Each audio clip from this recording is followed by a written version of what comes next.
Holy moly. Put it away, prick. Not this round. Sick of these results. Ladies and gentlemen, good evening. Pleasure to have you on here at the BackYourself Podcast, where we review and preview the National Rugby League every single week for your entertainment and for your wallets, those of you on premium. Another profitable month. Somehow. Thanks to the basketball, because the footy, I mean, wow. I wish we just fucking called it quits. Past, I want to say round 8. Yeah. Remember when I came on tap dancing? Whatever. And I said there's always an equilibrium around the corner. Maybe it's come. Maybe it's not. So I'm hoping Queensland win. Knights can get me out of this hole. But before that happens, I need to introduce my partner here, Christopher Ishu. Pleasure to have you here as always, my friend. Thank you, man. How are you feeling for the round after Origin? Because we've already covered our Origin preview. We might do a little recap tomorrow night. And the recap's coming in one particular game, but of the actual... Absolutely, yes. But how are you feeling for round 14 now? We never... Just... Like we say about Matt, tragic round. This round is never ever good to us. Let's hope, touch wood, that it actually changes this time. Agreed. But it's because of all the changes, and what we've seen so far is that the underdogs always seem to show up. Pointlessly. Yeah. Which... To this point, usually they show up from this point going forward, not fucking 3 weeks before. But maybe that will change the tide, I don't know. But we kick off with a blockbuster. Yeah, a blockbuster. Wow. I mean... What a game. I'd rather actually go to Blockbuster if they still had it up. You remember Video Easy and Blockbuster where you could go rent movies? Rent games. I'd rather that, if I wasn't the fucking NRL fanatic that I am. But I am. And I have to shout out 2 of our very loyal... followers, the Zarefos brothers. I saw them at gym. They were still jumping around erratic, very excited and in a great mood after their big win against Penrith. But now it is a flip of a situation because they go to Bluebet at $3.50, get the outright victory, and now the bookies have flipped it around on them. Tigers at $3.50, and I'm saying, is that it? Wow. Okay. And handing it over to you. Is that all you have to say? All right, I'll return to the topic. I just need to think how bad Tiger. Benji, come on. Alright, Benji's played named some garbage. I mean... I will say, before you get started, there's one specific player that Benji showed me his hand. He doesn't want to win picking this guy again. Well, okay, he's it's back, Naden. some would say. It's Naden, and he's back on the bench, which... Why? So he can come on and fuck it up, as opposed to start. Okay, but that's good. In saying that, they might fuck it up when they start, because Charlie Staines is playing centre instead of whoever was supposed to be there. Naden. Literally Naden. Lob City goes to wing, which is comical on its own. Yep. And the rest of the Safeguard starting because we still have no... Papali is now out, Bateman's still out. No Bateman here? No, they're really bad. Wow. They do have Api Coruscant, but I think the big talking point and what everyone wants to hear is the Dragons front, really. It's 1-17, but of course, slowly as we go through the round, this will become less relevant because of Origin being Wednesday and then going further. But for first game, these are the most relevant. And actually, the NRL changed this. This used to be 2 games on Friday. And both teams used to have a problem. But this week we have the public holiday on Monday, which for you guys that are watching this really early, the podcast won't come out till Tuesday because the game's on Monday. So rest assured, it will be there. It's just going to be one day later. But it might not be there if the Monday game goes a certain team's direction, but Nah, well, we'll see. We have to be here day and night. But in terms of this game, I think it's a big ask for Dragons. I know they covered 12. The spread's 8. They covered 12 in Penrith, which I still don't know how that particularly happened, but they did. To cover multiple games by double digits for Dragons in a hypothetical scenario that Ben Hunt, Lomax, and Saw all don't play is a fucking big ask. And even if they do, how much are they going to get out there? How many minutes are they going to play? Look, I think, in my brain, I think Ben Hunt won't play. Lomax might play. I think he will get through a lot of work, especially in the wet. They're going to ask him to take meters up, and that's what he's been doing the whole year, which has been great. But I feel like he's going to get through a lot of work. Sua, I do expect to play no matter what. He's probably the youngest of the 3 and won't play a full game no matter what with the bench that Queensland's named.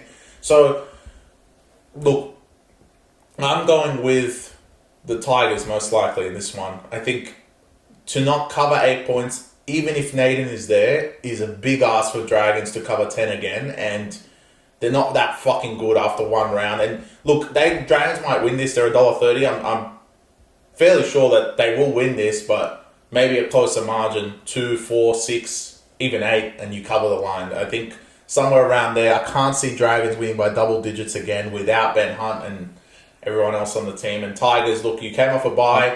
Tigers. You get the benefit of keeping Appy Coruscant through the bye, which you wouldn't have thought you would have had because you'd think they would select him, but you didn't. So that also helps. I know they still have Sullivan and that god-awful backline, and actually we can extend that to the god-awful forward pack, but I still think they have enough just to cover the 8 and not lose by 10. All right. I'm going to give you guys some free game as far as punting goes during Origin round, because especially on those earlier games, as Chris mentioned, and before Origin plays out, you're not only punting on the game itself, you're punting on certain things happening or not happening within the game of for tomorrow night's Origin game. So it does present you as a punter as an opportunity, because the bookies are playing the guessing game the same way you are, and that's probably more evident in the Cowboys-Warriors game based on what Todd Payton did with his lineup, but to a lesser extent also applies to Dragons. I think Tigers coming off the bye, not that I think we need to make a point here that we're not scared the bye means more to some teams than others. Like the garbage cunts, you give them 10 buys in a row, they're going to come back play garbage anyway, so that's fine.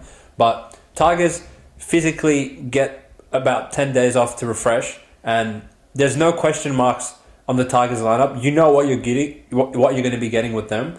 You know half of it's shit, but at least there's no question marks on them. Dragons, what would you say the combined value of Lomax, Hunt, Sua is in a point spread? 8, 9. 8, 9. Yeah. Hunt's probably worth 4, 6, 4 by himself. Lomax 2, Sua 2, let's say 8. So essentially, at 8.5 right now, do you feel like if all the Dragons players back up, the line will change? It will, but it'll go to double. I don't think you cannot physically get it to 14. You physically can't get it to double digits. I actually think... No, it will get to double digits. I actually think the highest this line will climb, assuming everyone backs up, is 10. And what Chris is saying, if Hunt doesn't play, this is automatically 4. Because Dragons, how can you go from plus 12 last round against literally a B-grade team with 2 starting front rows and Tango, to all of a sudden you're fucking minus 10 with no plays yourself? So in saying that, Tigers line is actually the play here, because there's more upside than downside. The downside is spending your Friday night watching Tigers play and cheering for them. But as far as the point spread goes, a lot of this I feel like is inflated because Dragons got their big victory last week, and irrespective of that, these retards played each other 5 rounds ago, and Tigers were minus 1 or something, yeah. And now all of a sudden they're plus 8. With question marks over Sua, Hunt, and Lomax, I actually think Hunt will play, Sua will play. I think Lomax gets a breather because, for one, he's not going to break his back for a club that he doesn't even fucking give a fuck about. He's already halfway out the door to Para anyway, and he's probably the only one that will play 80 minutes. Sua, I expect him to come off at some point. Same with Hunt, obviously for Harry Grant. So, I actually think, this is more Queensland analysis. I actually think they might go smaller, especially in that second half, and put Harry Grant to lock. That would be they could do that. And because McInnes is not that big of a forward, they can definitely do that. So I actually think Hunt will get more minutes than everyone was expecting, which is really bad for Queensland. Okay. Really bad. Really scary to think. But not so great for Dragons in that case. If Hunt plays 65, 70 minutes, you're talking about a guy that's in his mid-30s now. Do you really want him 48 hours after? And playing Hooker. He's not playing half 5. Bro, do you really want your marquee player 48 hours after a fucking Origin game where he plays hooker and he's tackling Payne Haas, Ola Kawatu, Jake Trbojevic, all these guys for 65 minutes to back up 2 days later for Tigers? If you guys are some gods, you should honestly be able to beat Tigers without him, because Tigers, honestly, outside Coruscant, have nothing. Coruscant, Bulla aside, and even Galvin at 18 years old, for God's sake, the rest of them, I can't even look at any of these other players with a straight face. I mean, wow, they're bad. They're really bad. But we go from bad to worse, which is what is wrapped around my neck. And we could be singing "Glory, Glory" come 5 p.m. on Saturday because No, the 3. Souths.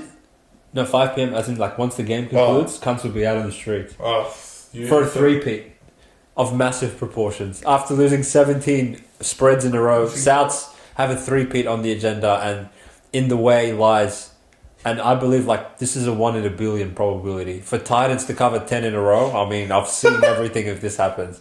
I might actually, like, change sports.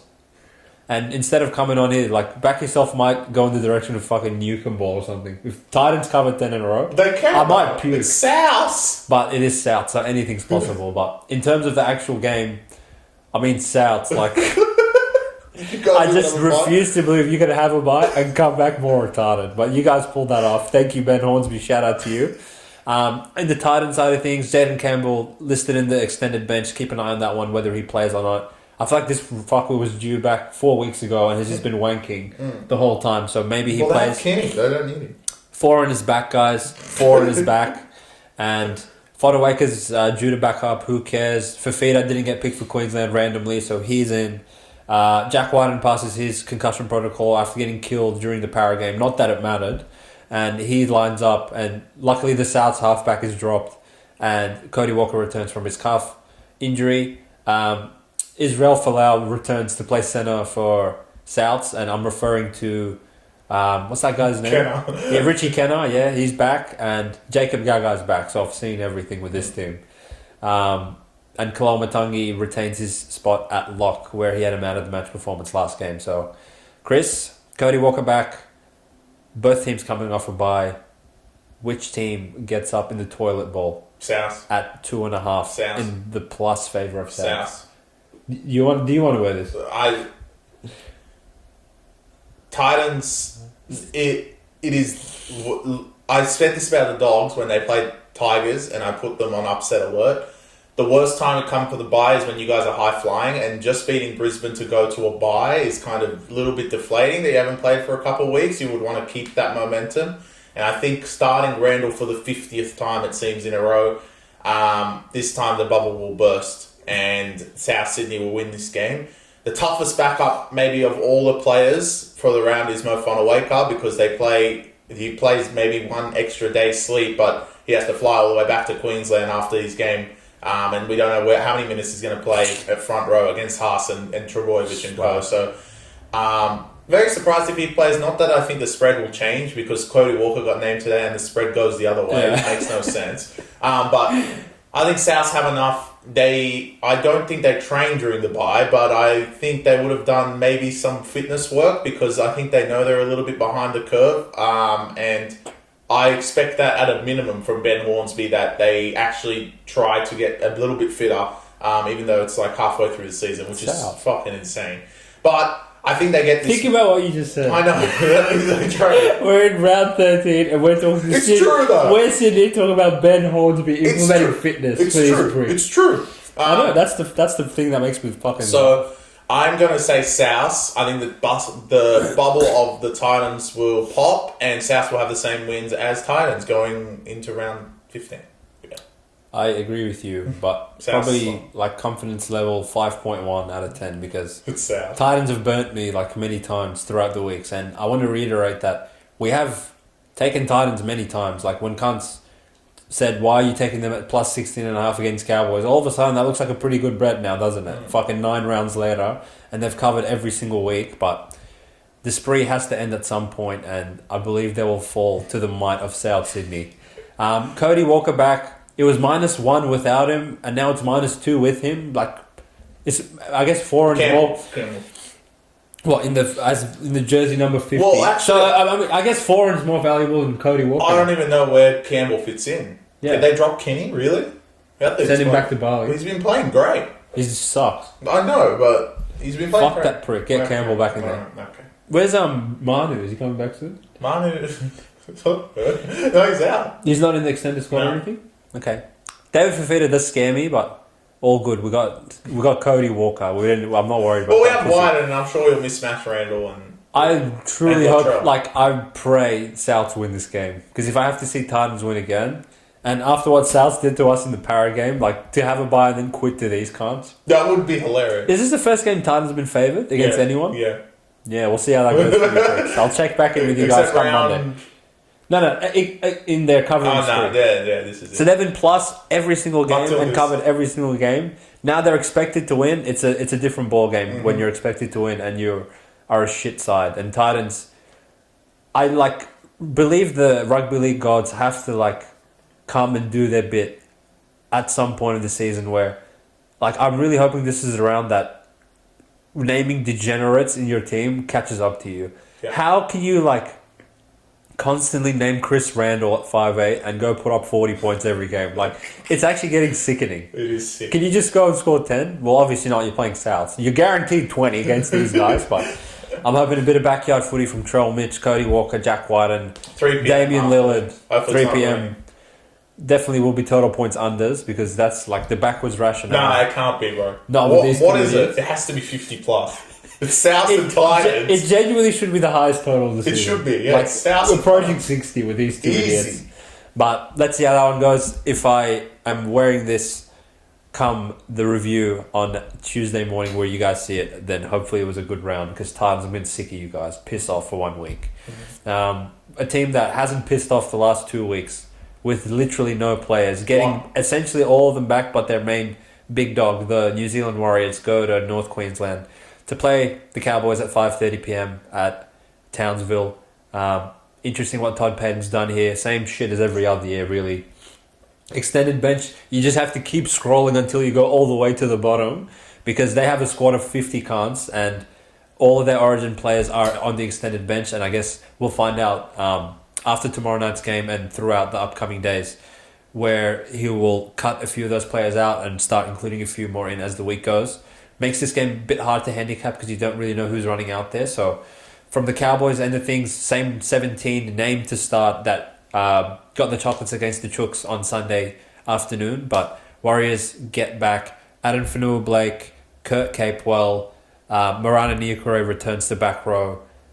Chanzi Nickel-Klokstad's back. Wade Egan's back. We got pretty much Tohu Harris back. So essentially all their starting caliber players are back, excluding Sean Johnson, which looks like he's 1 week away. So this one, I don't know what the fuck the bookies were doing having this at plus 6.5 in the Warriors' favour to open the markets. But on the back of team list today, we're down to 2.5 on the points bet, Chris. So talk to me about how you expect the Cowboys to approach this one coming off their win last week and which spread you're leaning in the direction of. This one actually was going to be my upset alert, but my concern is that no one's going to... Going to be favourites come kick off? It's going to be favourites. Wow, and the reason they're going to be favourites is because Cowboys players and Cowboys fans, your boys are not going to play this week, in my opinion. Outside of Fonaweka, they have the worst travel out of any team. To fly from Sydney to Townsville, and a lot of these boys will play a lot of minutes in this particular match. Dearden 80, Robson likely to play 80 because we don't have a hooker on the bench unless they swap McKinley, God knows. Anyway, he's going to play a lot of minutes regardless against the best hooker combo we've seen in modern history with those two scumbags on the other side. Val, obviously, Talangi, I'm not too worried about them even if they play. It's not a big deal. But I actually think Todd Payton's actually going to put a point on this, and even if he loses, he doesn't really care. I think he is the type of coach to say, hey, look, these boys deserve another chance regardless. And to be honest, I agree with him. Wow, okay, interesting. I think they deserve a chance on the performances that the Cowboys had back in New South Wales when everyone was there. And we were saying this in the review. When everyone was there, we said every single time, Cowboys going to go Sharks and lose. Cowboys going to go Para and lose. And all these games on the road, especially in New South Wales, they've been horrific. They won one game against Dragons, which if Fatala Mariner caught it, I know the Zarafos brothers will be watching this part. If he caught it, they would have probably lost that one too. They were just lucky that he fucking dropped it and he's retarded. And Dragons randomly quit. And Dragons quit. So, look, I think Todd Payton owes it. I don't know if he'll do this, but in my mind, if I was the coach, I think these boys deserve another chance. Not that I think they'll win this game. I just think they deserve another chance for what they put up against a very strong Roosters team. Obviously without Tedesco, which we'll get to that the Penrith review time. But with enough talent to absolutely kill them, they were minus 16.5. They were plus 16.5. And these boys, in my opinion, deserve another chance. I think for sure Robson won't play. I believe Cotter won't play. Nanai won't be out there. Nanai probably has the most chance, even the outside backs, to play. But I actually think Todd Payton will go through and put a line through every single one of these come Friday night. I think all the original players from last week will play again.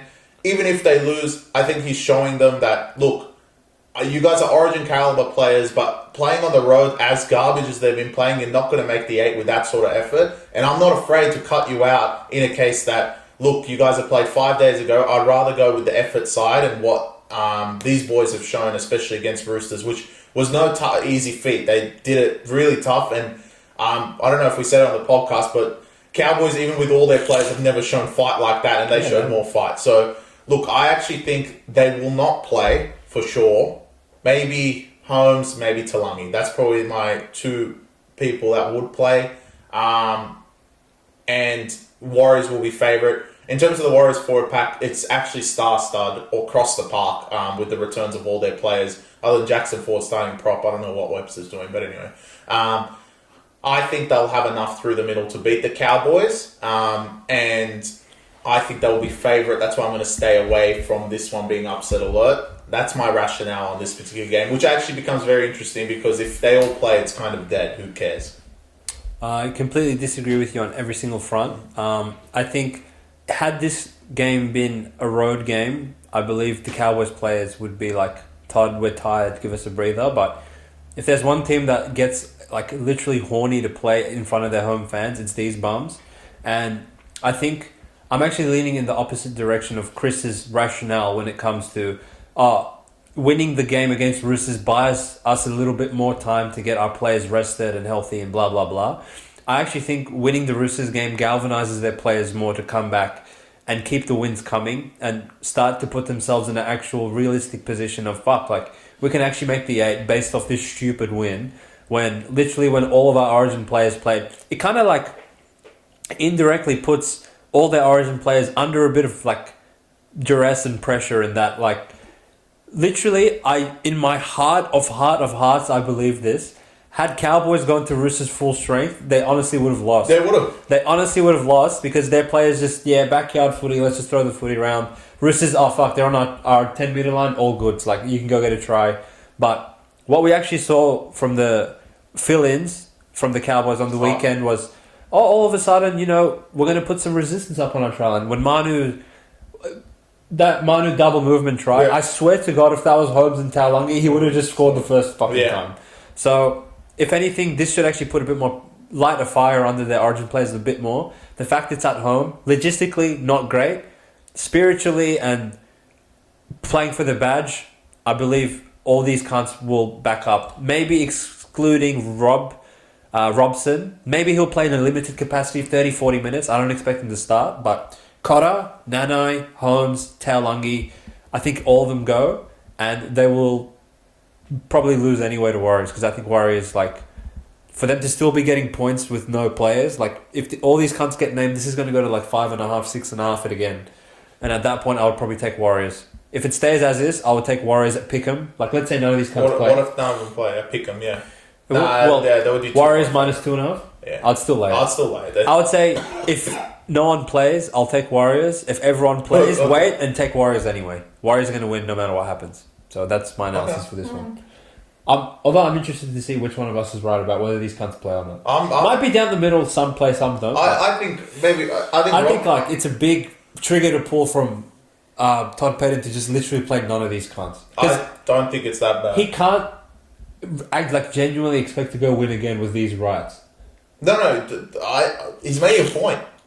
You don't have fucking time to make a point. No, he does, because you lost so many. You literally got killed by Sharks 50-0. Yeah, he's making a point. I actually genuinely think the only thing that will get in their stomach these shit cunts and actually show some fucking effort, think of it this way: you know how much effort Val's going to show tomorrow, how much effort Talangi's going to show tomorrow, how much effort Cotter, Dearden not being always in the team. They're going to show so much effort tomorrow. They haven't shown 1 ounce of that effort for Cowboys. Yeah. This guy's not going to be happy with that. And look, because they're all Queensland boys, and I purely believe Queensland are going to win this game, I actually think that's even worse for those boys to go. And they're going to, to win the game in New South Wales, they might as well say if they win this game, what, they're going to go beat them they're going to beat them in Melbourne and then go to Queensland and decide to beat them. That's very difficult to do. So, look, I actually think that they're almost like 10% chance of playing. Wow. I think Robson has 0%. Yeah. If Robson goes out there play, I'm like, I'll see it all. I'm telling you, if he like comes off the bench or something, don't be surprised. Yeah, no. I think at bare minimum. That would be the lowest tier, but I actually genuinely think he won't play. Fair enough. Okay.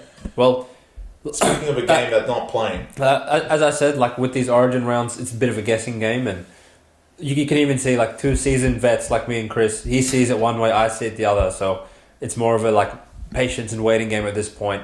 Again, if you're really on the ball and you have like all these Twitter cunt subscriptions and you follow NRL Physio, whoever it is, you could be first on the news and actually pull the trigger on whichever side you like at the best line once that news comes out. But obviously, if you're just on Back Yourself Premium, we do that for you, so you can just kick the feet. Obviously, I think the actual side, like regardless, is probably just a waiting game. Yeah, I don't think right now it's kind of in limbo. So they've literally just sent out a price, in my opinion.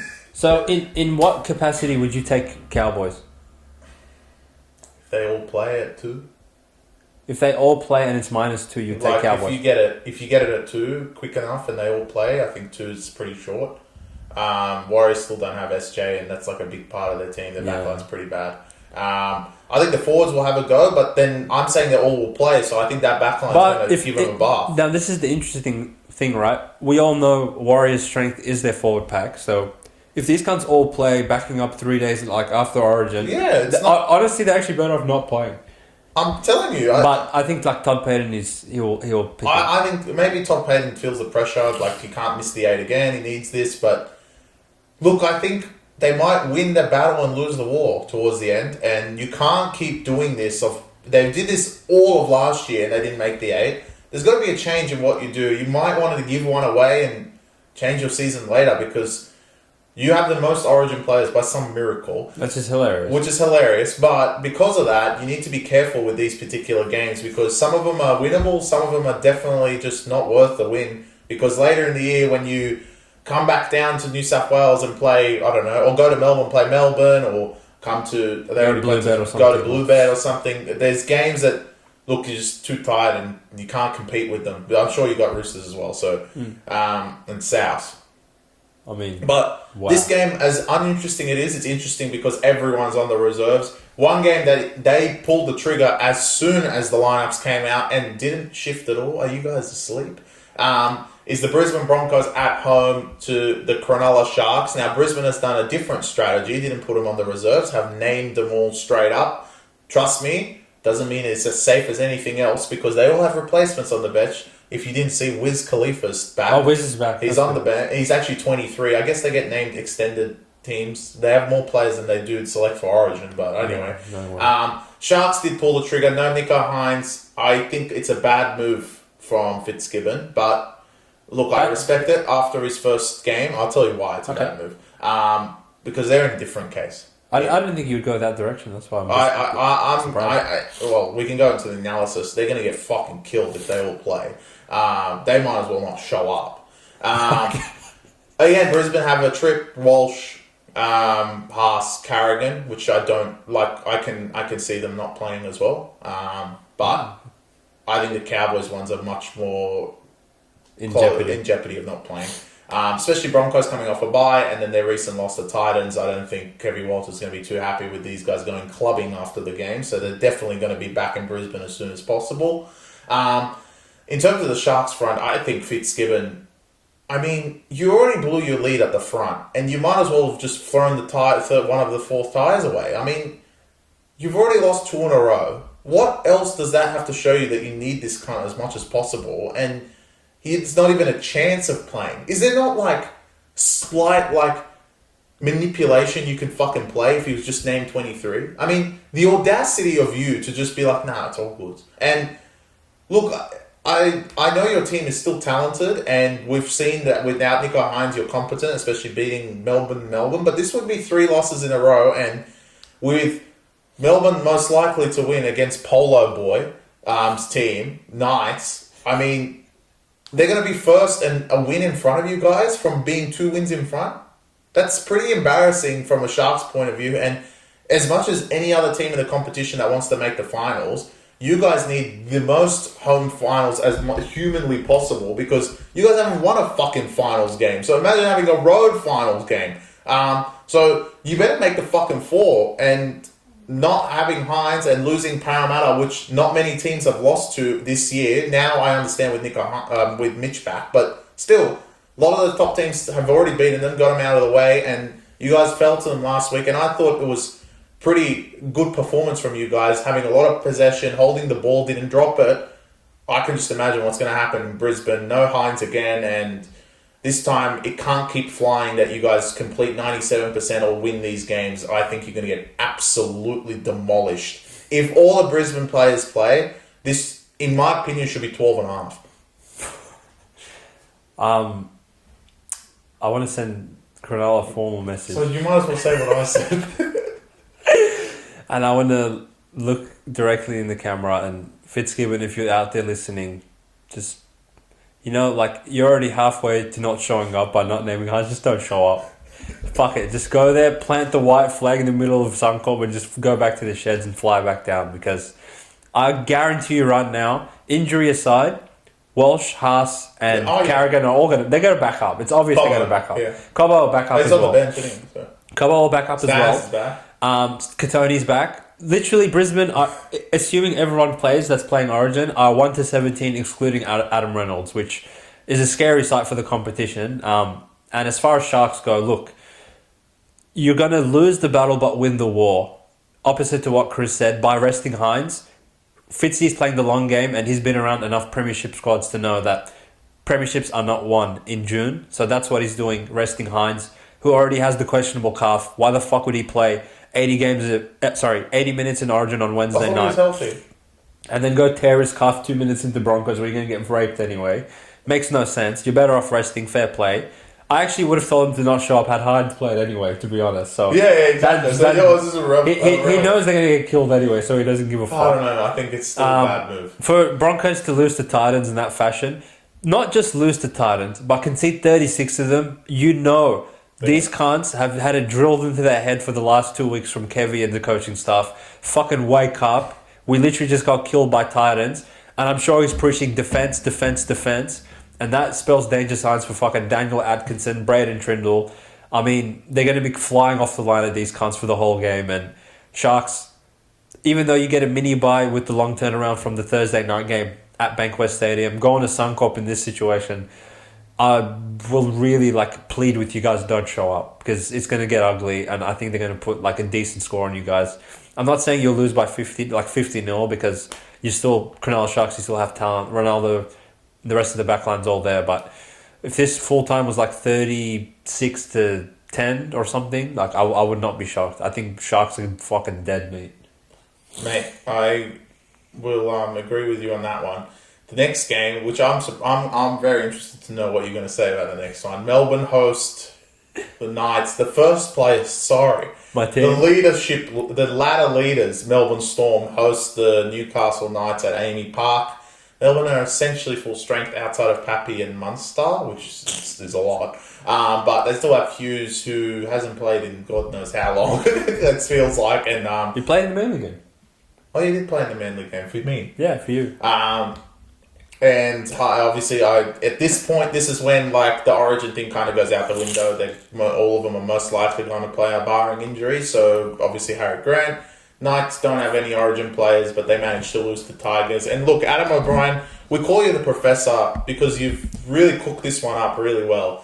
I don't know how you can be a head coach and lose 34-2. I might be wrong. I think that was the score. Yeah. 34-2 to Dogs at home last week and name the same fucking 17. I mean, wake up. He's taking a page. What is going on? He's taking a page out of Benji's book. Doesn't matter what you do. No, maybe at least got a suspension or something. It's literally the same players in the same positions back-to-back weeks. All incredible. Right. Listen the is fuck. Is this the second formal notice? Listen up, alright? Under Duress, it had a good run, and I did win 10 in a row. I did fall to the South Sydney Rabbitohs last weekend, but I'm very keen and excited to get back into the winning circle. And if there's one pricks that deserve to be put under duress throughout the entire of this season after their performance last weekend, the Newcastle Knights, Adam O'Brien squad, wake up. Because after what you dished up to the Bulldogs last week, you should have been not fucking given water at full time or half time of that game, because it was a pitiful performance. And it doesn't shock me because you are a pitiful side, but apparently in this league, the pitiful sides just go and get results every other game. So going to Melbourne after getting raped by dogs, no one is going to give you a sniff, even an inkling of a victory. But that is when I want to be on these sides. Plus 13.5 points after getting killed by dogs. If Adam O'Brien can't get like the troops gone for this one, then he should just fucking see himself out of the head coach's position and fucking grab Ben Hornsby to replace him the week after. But to be honest, Knights plus 13.5, I hate it with a passion. It makes me sick. And it will ruin my Sunday watching this. I know it will, but I know it's the right side of my heart. And what we do here at the Back Yourself Podcast, we give out winning players and we try and make money. And I know Knight's going to win me some money after tearing my heart out of my chest come Sunday. Go Knights of fucking war. I love you guys. And after all the bullshit I said about them in the review of I can never look at them again, I was lying. I'll be wearing the polo on Sunday. And hopefully I'll be wearing it on Monday for the review. Come on, Knights. Get me back in the winner's circle, baby. If I had upset of that, I'd be sounding the alarm as well. Go Mapapalagi. Did I convince you? Knights just don't go to the stadium. Knights, honestly, like, if you put, like, even 50% of that performance there, you're not covering 14. So wake up. And look, the lineup isn't that bad. I mean, Cogger again, I can't even say that. Can I just rescind everything I just said? Cogger's playing, Matt. It's just shit. It's just shit. Look, why would Melbourne try? How can you go there with map up belonging? The only issue is they lost to Manly. See, if they'd beaten Manly... Yeah, that's really bad. But you know what? I believe in you because no one's going to back him. I know. I believe on game day you could see 16. Wow. I'm glad you believe it, but I don't believe it. I might take it though. 16's a lot without players. I know. Like, you got to think Munster that... and Pappy, this would be 22. This is literally the same 17 that won 4 games in a row going into their bye. I did say, and it's like edging on... It's not quite Titans 10 pitting, but Knights 5 pitting. Like, there's a lot. Well, look, Knights are typically really bad favourites. Yeah, I know. They're awful. So when they're underdogs, that's when they fire up. So they're underdogs, all right. And Melbourne, why would they try? I don't think they'll even try. I can see Melbourne winning by like 8. Yeah, I can see that. 18. They really don't care. Maybe 80. If Knights do what they did against Dogs, like... They'll score 2 again. You could see this in the Guinness World Record book. Of what Knights are going to... Well, Knights will get 2. Don't worry about them. Because they'll take the 2 and then give up as soon as that fucking goes over the black dot. But Knights, come on, baby. I believe in you guys. Let's go. All right, well, on to the next Speaking of cunts I don't believe in. Into the game. I mean Manly. Just... Into the Sunday game. The Manly Warringah Seagulls go to Blue Bet, which Penrith lost to the Mighty Dragons, and now they get all their Origin players back. Origin thing out the window. I expect all these players that are in these 2 teams to play. All of them, huh? All of them. Every last one? Well, look, you just shut up for like 2 minutes because like it's time for my reel that hopefully gets us 250k views because it deserves every fucking like on the planet. Dylan Edwards, if you ever watch this, you are one of the biggest rats this sport has ever had if you walk on that field on Sunday. And I'm being dead serious, saying it's dead to the camera, and I'll explain why. If you are that fucking injured, which first of all we explained in the preview, if you got injured from ball playing and knowing how to play with your teammates in an Origin training camp, wake up to yourself because you never got fucking injured doing all that fitness for Penrith where they say, what type of engine does this guy have? He doesn't fucking stop at any point. But you go to New South Wales camp, learn some plays, learn how to do a backline shift like a human being, and you get injured, which makes no sense to me. And you have the fucking audacity to be named. I mean, as far as I'm concerned, they should not let you be named. You dropped out of the New South Wales team, where for 1 year and a half, all I've heard is he's better than Tedesco. This scumbag dropped out of his team in his one chance and has the audacity to be named for his own club. I mean, if he actually gets out there on Sunday, he is the biggest rat and, in my opinion, should never be selected for New South Wales again. In other news, I wanna agree with my partner here because, one, I'm gonna say like he is 0% chance of playing on Sunday, purely because like the PR of him playing when cunts like you getting their pitchforks out, like what is there to gain of you playing? You're actually like, wow, it's actually really infuriating that he got named. Like, the more I think about because, it... No. It's not named last. If you look at the thing, they sent the team sheet out, Ed Wood's then Peachy behind him. I know. So he's already ahead of Peachy. Which shows, like, a lot about Peachy. But Peachy aside, for Edwards to even be named, like, that is infuriating. That Sharks literally ruled Hines out, who's healthy, and this cunt who's pulled out through injury is named on Sunday. Not like the next Sunday of, in 10 days his squad will be right. 4 days later, I'm going to go lace up against Manly. I mean, just garbage. But that aside, this is my last notice of the podcast. And I want to send the most formalised message. And it pains me to do this because I love them. And I was all over them going into their bye round at 4 Pines Park against Melbourne. But Manly just... I mean, what's another week off like it's not gonna hurt no one if you guys just chill for one more week, because I mean Lightning can strike twice, but 2 losses at Blue Blade in a row for the Penrith Panthers is just not something that is ever gonna happen. And Manly got away with one, I want to say, against Melbourne because they're just not that good of a side once Turbo goes down, and which is like rich for me to say because I back him every single week and I put him under duress every other week without Turbo. But that's because the market, I feel, hasn't actually accounted for how competent Manly can be without him. But this has nothing to do with Manly, in my opinion, whatsoever. This is all about Penrith. I know all these pricks are going to back up after Origin, and most of them are New South Wales players. And what normally happens during these rounds, New South Wales get killed, the Penrith cunts play like fucking flogs in Origin, and then to make amends, they go and beat whoever they play on the Sunday by 50 every year. So, as far as the script goes, it's copy-paste. Better teams have gone to Bluebet and gotten killed by more than 8.5 points, and Penrith only laying 8.5, knowing that all these rats are going to play on Sunday. Manly... Oh, and then throw in the fact that they freaking lost to Manly the first time they played them, especially with the dubious no call of knock on where Manly go and score the 100-metre try, which I'm still saying it was backwards personally, but quite simply, Manly just don't show up. Sound the fucking alarm! Upset alert. Manly will win this game, and I'll tell you exactly why. This has got everything to do with Edwards, obviously, because fuck that cunt, and exactly why I'm going to bet against Penrith again.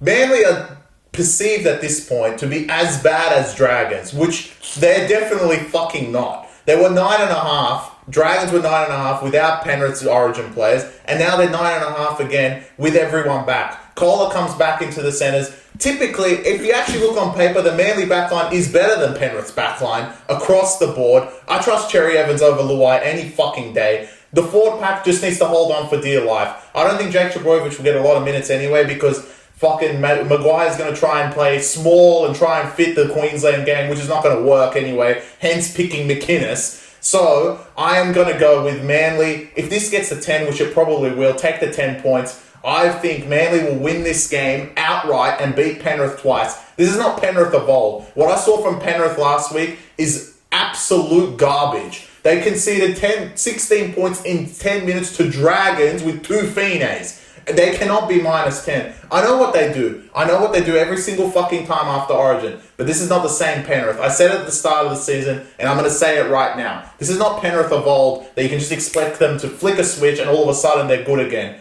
This time, it's going to come back to bite them. I think Manly will win this game outright in Blue Bet. And for the first time, what we've seen through fucking every other game, during this year. History seems to occur, so why can't history occur one more? Manly will win this game, beat Penrith twice, and Bluebet will have 2 defeats back-to-back games. Manly, you are my upset alert. I love the conviction, mate, and I must say, I hope I'm wrong, and I hope you're right, because if Manly win outright, like, that is a beautiful result for the Back Yourself podcast. One thing that resonated with me in your closing argument for the Seagulls, you said, we just need the forwards to hold on for dear life. That's exactly that is essentially the crux of why I would take Penrith. I agree, but I think Sharks have 10 times better forward pack than Manly do, and those cunts like literally got killed within 10 minutes once Penrith flicked the switch. So, I mean, if Edwards doesn't play now, Taylor May looks like he's fucking. Don't worry, he has a permanent spot in Royals FC for his antics. Looks like he won't be part of the Penrith program going forward. So. There's actually, like, now that I think about it a little bit more, there's a bit of accumulation of rats in this team where, I don't know, I mean, every other team can just plug and play any other retard and cover the spread and win at $5 odds. So I don't see why Penrith all of a sudden would be in jeopardy. But, you know, this one could go either way. Well, they're not $5 odds, they're $1.30. Yeah. So, I mean, and Manly are basically full strength outside of Trebojevic. But that implies they have strength. I believe they did. I put them in the top 4 at the start of the season. Fair enough. I'm going with it. And look, I hope that all the Origin players back up. One of the key, like, it is a 4-day turnaround, but obviously with the age of Cherry Evans, you never know. So look, if he doesn't play, you can't call being accountable for that. Like, wake up. Who the fuck is even going to play halfers? Yeah, wow. So look, you can always look at the age factor, especially for someone like Cherry Evans, saying that this could be his last Origin as well. But I believe he will back up, and I just don't think they should be 10-point underdogs. What has Penrith shown that they can cover 10 with this particular squad? Obviously, they beat the shit out of Sharks, which I fucking called, but they just went and shit the bed to Dragons. I mean, anyone can fucking beat these cunts. And the shit that's going on in the club is unlike Penrith in the past. And with Cleary not being there to hold them down, I mean, there is a lot of stuff going on. A lot of players having niggly injuries. I don't think this should be 10 points. It should be 6. You're smelling a bit of blood in the water. I'm smelling blood in the water. And look, I try, like, someone like Cherry Evans to match up against Jack Cole. Wake up. Yeah, fair enough, man. I mean, could be live. I'm going with that. On to the last I'm surprised you didn't save your upset alert for this one, mate. The Dogs of War. No. If Para underdogs, yeah. Okay. Not Dogs. Well, that tells you what you need to know about the market. There's nothing to say, really. Para, about $1.70 minus 2.5 against the mighty Bulldogs. Still without Kickow, still without Adokar, who went down last week. It looks like he's ruled out for 8 to 10 weeks. But Matty Burden comes back along with the captain, Stephen Crichton, for this one. And Para essentially are full strength. Simonson out for the season. Who cares? And Chris, the floor is yours of why Parramatta are going to beat the dog shit out of the Bulldogs come Monday for the Queen's birthday. Obviously, they have the 2 most powerful against the spread in the team, which is 0.1, because this would be like plus 10 for Para if fucking Moses and Gutherson weren't there, but they're minus 2. Now, I've put the scarf on because I don't want to sit on this podcast and everyone watch me and just be like I'm biased to Dogs, which I am. I'm not going to admit I'm not. But I'm actually thinking it purely from a logical point of view. If you expect this forward pack, which has shown so much effort and so much heart, and I respect what they're doing, to continue to do this, that is fine. But to continue to do this against this forward pack is not going to be the same. You are going out there with a middle of Kurtman, Moran, and Haywood. No, I'm not worried about them. I'm worried about the locks. You have maybe named 3 players that have my height versus Campbell Gillard, Paulo, and Lane coming off the bench. And what you guys have been able to do well is ball security and not letting the other team offload. Para will fucking throw the ball around. They don't give a fuck. And with those small forwards, I think you're just giving them an invitation. And from a purely logical point of view, the middles, even if they've been playing horrific, they just outsize you. And there's things that you say in, I don't know, basketball. If it's a mismatch, it's just a fucking mismatch. It doesn't matter how bad the player is, it's a mismatch. And some of the forwards for Parramatta, even if they run straight and make 7 meters and can offload the ball because they have Kurtman on one hand, Bailey Hayward on one hand, and then throw the ball out the back, especially like the way Paulo does it, it's going to be cup easy. And you guys can show as much effort as you want to recover those offloads, recover and tackle again and bring the line in, but you're not fucking playing some idiot halfback or idiot 5'8" either, and you know what Mitch Moses and Dylan Brown are going to deliver. So, look, if you give them even an inch of an opportunity on the outside, they're going to go over. And Parramatta without Simonson, look, he actually had a great start to his year. I actually wasn't the greatest news hearing that he's out for the rest of the season, but the good thing is, the best takeaway you can take from that is Blaise Talangi does come back in, who was lightning fast and a great addition at fullback when Gutherson wasn't there, so it's good to see him back at centre. And overall, as bad as the Parramatta outside backs have been, they match up pretty well with Dogs, especially without Otto because there's not really as much speed as what they've had to deliver in the past. And I'm sure Jerry's on Penasini, Jerry's on Penasini. Jerry's on Penasini. It's going to be a fucking great battle out there. Yeah, and Critter will be on Blaze. And Critter will be on Blaze. And Sivo will be on, who else is playing wing? Kiraz. Like, it's a good matchup across the field. But I think Parramatta's talent through the middle, the offloads, a few offloads, and Gutherson, Moses, and Dylan Brown will tear it apart. The line's about right. I think +2 is pretty much right on the money for this game. I know it's going to be an absolute sellout. I'm not going to say anything bad about Dogs because they could easily win this because what I saw from Para last week wasn't too convincing. Okay. But they had Mitch Moses. And if they're going to shit the bed again and be shit again, Mitch Moses will find it a little bit tougher against Dogs compared to that Cronulla team. But look, he's maybe the best New South Wales half that's available right now. And he's certainly playing like it from the first game and he didn't look injured at all. But we'll see what he can do against Dogs, and my analysis after that, that's when the scarf will really come into tail because we'll see what happens Monday. But I am, on a logical basis, comparing both teams and clearly saying that Parramatta are the better team in this case. Yeah.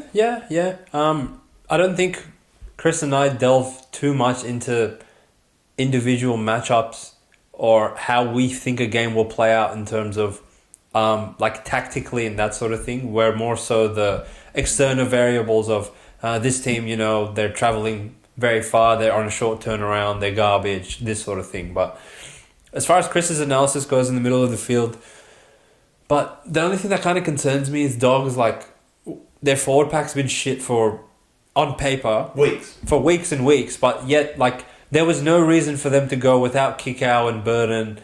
Not that he's a forward, but without Kikau and all the cunts that didn't play last week, to go to Knights, coming off a bye, who were fresh and blah, blah, blah, and for them to physically dominate the game through the middle of the field made no sense. But I have enough faith in the Parramatta Eels that they can actually get on top of them throughout the middle of the pitch for the majority of this match, really. The only thing that kind of concerns me is Para's willingness to get, deep in the trenches with Dogs, because Para are more of a finesse team once they actually get to the offloading side of the game. I don't really see Para like being resilient for the entirety of the match, holding Dogs to like no field possession, essentially playing like Penrith or playing like Dogs. It's a completely different style of footy that they play. But if Para can do what works for them offensively and drag Dogs into that style of game, I definitely think Para have way more points in them than the Bulldogs do. And I can see them winning a shootout like 30-16 or something. But if Dogs can muck it up and get under their skin early, maybe force a couple errors early, then it probably like leans more towards their style of game and their ledger. Because if Para are in a position where they're pressing for points and stuff, Dogs thrive on that. And you saw like Knights, 5 minutes into last week's game, they were out of answers on the Dogs try line and never recovered. But I think Dogs are up against a bit more this week in terms of ability with the football. And Dylan Brown back in his natural space at 5'8", where he can run the ball a little bit more. Mitch Moses next to him. Gutherson shooting into the back line. Weapons everywhere, particularly throughout the middle of the field. And a definitive advantage with the ability to offload throughout the middle and support play around that. I think Para are going to have too many points in them for the Dogs on this occasion. And I'm at a point where I'm not going to sit and belittle the Bulldogs either and just laugh and scoff at them and say they're shit or whatever, because they've proved me and Chris wrong so far up until this season, and they deserve that respect. But still going to tip with my head in this one and take the Eels. I think they end up winning convincingly. I think it plays out more the way I was saying of Eels throw the footy around and sort of break down that dog structure that's been working so well for them in the last 6 weeks. So I could see Eels winning this one by double digits in the end, personally. Well, yeah, I hope that actually happens. Look, to add to Saint's point, where Dogs play more of the Penrith Warriors style, Parramatta is very successful against those styles. And they're one of the only teams that we've seen in this competition when Penrith were in their prime that actually gave them a crack, and that's because of how they played through the middle, which is unorthodox and it's more finesse than anything else. But a few offloads here and there, and you don't know what's going to happen to your team. And I think the Parramatta backline and spine has too much talent to let them just offload at will, which, look, I'm saying Parramatta win this game, but I'm going to add on top of that, there's going to be minimum 15 offloads from Parramatta. And if Dogs are able to withstand 15 offloads, then they're a better team than I thought they were. But I just don't think that will happen. And 15 offloads for a team, you have to be very resilient to defend that. And it seems like you're giving them the opportunity to do that with the players you've named in that pack. I would go for more size, but it's worked so far, so why not roll the dice again? But I just don't think this time. And look, Parramatta win this game, your season is most definitely back on, as Gutherson would say. So both teams have a lot to play for on King's birthday, and there's going to be a lot of people watching that game. One of the most public games of the round, if not one of the Friday night. No one gives a fuck. Yeah. But it will be one of the most public games. So watch out for the line. Likely minus to move out whenever it's a public game. So agreed. I think that wraps up the podcast. Tomorrow we're undecided, so we'll probably do a podcast. We might go live for a little while after the Origin game. How about we base it on if there's a cracking game and there's like some important shit to say after it or a recap, we'll go live. If it's a snooze fest, then I don't know, one of the teams just doesn't even show up, the Blues, then we'll save our thoughts for the review. Okay. But there will be some sort of content, so just watch out for the Origin, and then we'll be back for Monday night review after the Parramatta game, and hopefully this thing will be wearing it for me, and I have a nice grin on my face, but we'll see. Sounds good. But if you made it this far into the pod, as always, appreciate the support. Thank you for tuning in with us, and we will chat to you tomorrow, probably once the Origin is done. All right, peace. Enjoy the footy, lads.